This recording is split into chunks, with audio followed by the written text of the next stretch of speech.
What is up, guys? Eric here from Real Film Reviews, bringing you another movie review, this time for the new Kathryn Bigelow film, Detroit. Detroit is directed by Kathryn Bigelow of Zero Dark 30 and The Hurt Locker fame. It stars John Boyega, Will Poulter, and Anthony Mackie. It tells the story of the 1967 Detroit riots. Now, they broke out after the police broke up a party of returning soldiers that were African American in Detroit, which then led to the city basically being a war zone for a certain amount of time.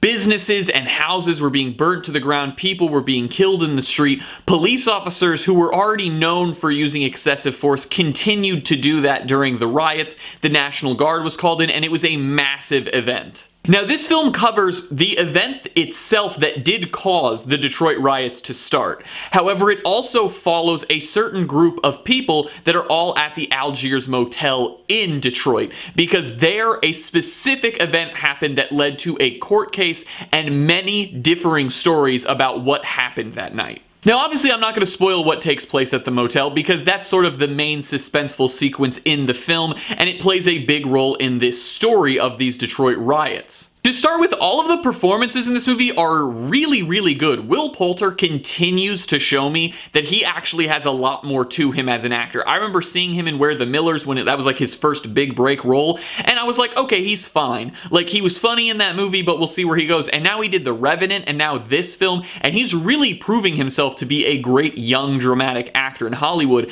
and I really hope we get to see him in more and more roles in the future. And then along with him, John Boyega's really good in the film. He has one particular scene that I think is the best acted scene in the entire film, and he is just so good in it. Like, I know John Boyega hasn't done a lot yet, but I think that this movie showed that even though he doesn't have a ton of very dramatic sequences, there's one specific one that he sells so well that I think it will help him get roles in the future. The writing and the direction both build a true sense of unpredictability and chaos in the Detroit riots. You don't really know what's going to happen next because so many characters have shown to do rather unpredictable things in this situation, and it was really exciting and suspenseful to see that going on. And then Bigelow's direction, she has almost a guerrilla style of direction in this film. A lot of handheld shots, a lot of out of focus, back into focus shots, like a true documentarian who's trying to show this. And that was the big thing about this film, is it feels almost like a heavily dramatized documentary.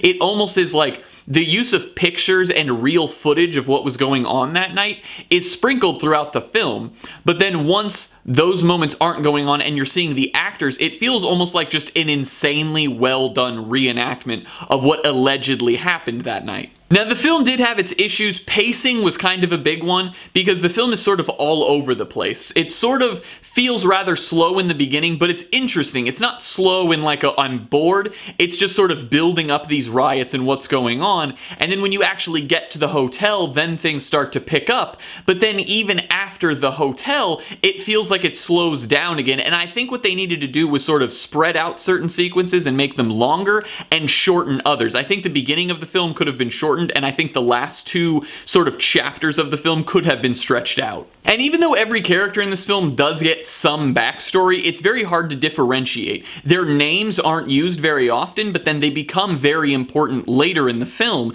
and it sort of felt like I needed to be more familiarized with who the character was, including their name, which I feel like is such a small thing, but it plays such an important role later in the film when they're explaining stuff that went on that night, and if you can't recognize the name with the character, then it makes it very hard to know what exactly they're talking about. And it's a small detail, but it really bugged me at the end of the film. And then along with that, while this film tries extremely hard to be very historically accurate, and it has a ton of real footage and real pictures of what was going on at the Detroit riots, it literally just can't be 100% true because the way everything happened in that house, there was so many differing stories that they decided to create what they think was the true story. And while it makes for a very good Hollywood film, you can definitely tell that it's over-dramatized at times. And even if that is the real story, we will never know. And the film actually gives you that sort of disclaimer saying, we recreated this off of first-person accounts and records that we found.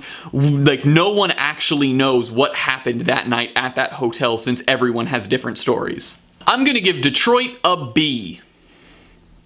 This film has a very important story for the United States right now. It's a story about racism and sort of judging people before you know them. And I think that the film actually has a pretty powerful message when it comes to that, and I really enjoyed that fact. It did have some small issues with the pacing and the characters, and maybe the factuality of this film that builds itself so much to feel like true historical, moments in time. And even though some of them had to be dramatized because stories differ, I still thought that this was a really solid film with some really solid performances from two great young talents, those being John Boyega and Will Poulter. Well guys, as always, I'm Eric. If you enjoyed this review, please do like, subscribe, comment down below what you thought of Detroit, share everything we do here on Real Film Reviews, and I hope to see you guys later.